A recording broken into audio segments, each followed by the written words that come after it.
Tout commence sur les plages brûlantes de l'Est, dans cette édition unique de Koh-Lanta, la revanche des 4 terres.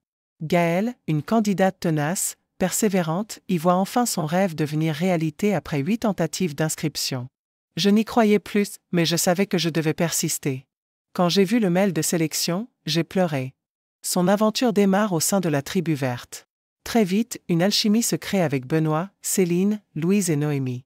Ensemble, ils dominent les premières épreuves. On avait l'impression d'être une bande de copains en vacances. Chaque victoire, chaque feu allumé, c'était de la magie. Mais la magie prend fin avec la réunification. La stratégie, jusqu'alors timide, devient une réalité brutale. Gaëlle l'avoue, je n'étais pas prête. J'étais dans un monde où la loyauté comptait, et là, j'ai découvert un autre jeu. Les défaites s'accumulent en individuel. Son mental flanche. Et puis vient le moment du basculement. Un bluff orchestré par Jérôme et Claire. Gaëlle pense être menacée et, dans un réflexe de survie, vote contre Céline, sa plus proche alliée. Je m'en veux encore aujourd'hui. C'était elle ou moi, je voulais rester, mais je n'ai pas vu le piège. Malgré tout, Gaëlle avance. Elle atteint les poteaux, affronte les meilleurs et remporte l'épreuve mythique. Son choix final? Une stratégie calculée, un mélange d'affectif et de jeu. Elle gagne, mais le cœur lourd.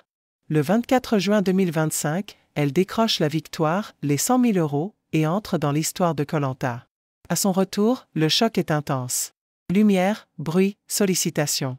On est arraché au silence de la nature.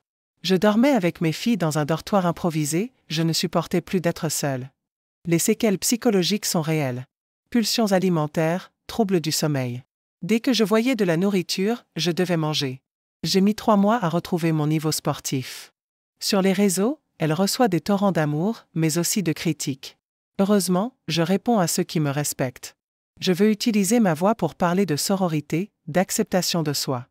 Elle reste très liée à certains camarades, Céline malgré tout, Noémie, Benoît. Des liens que l'aventure n'a pas brisés.